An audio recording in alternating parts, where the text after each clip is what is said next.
Hello everyone! I recently reorganized my bookshelves and thought it was a good idea to give you guys an updated bookshelf tour, especially since my bookshelves are featured in a lot of the backgrounds of my YouTube videos. So let's take a look. Hello! We are now in the corner of my bookshelf, aka the edge of my fantasy world. As you can tell, I have a lot of fantasy books here on this top shelf. I have some of my most beloved books right here. This is the Scythe trilogy. I love this series. Especially if you're a middle grade reader, this series is so amazing. Moving down, I have what I like to call my classic shelf. I have a lot of different classic books that I was kind of forced to read in high school on this shelf, including like The Hobbit and Don Quixote by Cervantes. There's a few books on here that I really do recommend, like The Epic of Gilgamesh. I love The Epic of Gilgamesh. It's one of my favorite stories, honestly, ever told. And fun fact, it's actually the oldest story ever written on like stone tablets. Above me here, I have what I call the Sarah J. Maas shelf. I have almost every single Sarah J. Maas book except for Crescent City, and I also don't have all of Throne of Glass. I'm missing a few of those.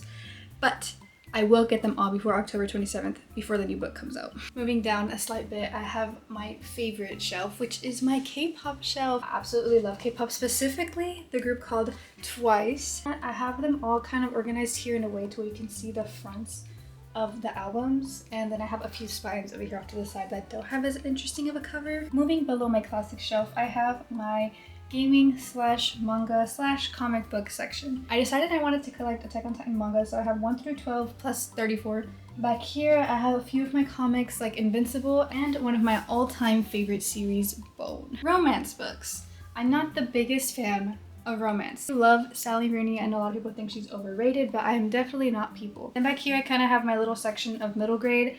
These are books that I mostly read in school that I just really love. I don't know how many people are still reading battles these days, but if you have, you'll know that I call myself a musician because I am a musician. And here is the shelf with all of my sheet music that I've ever played from middle school, high school, and college. Across from that section, I have my horror books, which aren't very many. Horror, thriller, crime is not really one of my favorite genres either, so I don't collect very many of those. And then this is kind of my random book section, which actually might be some of my favorite books, including The Beach by Alex Garland, as well as Flatland, A World of Many Dimensions.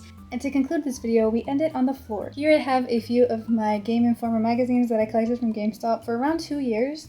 I also have a lot of fill-in-the-blank books I used to fill in as a kid, and some physical media like movies, Wii games, and Switch games. Also, did I mention that I journal? Because here you can find a compendium of every single moment of every single thing of my life, from the moment I was born to now. Here's all the journals that I've ever filled up in my entire life, which takes up an entire shelf on its own. But that's the end of my bookshelf tour, so please let me know what you thought about my bookshelf, and until next time, goodbye!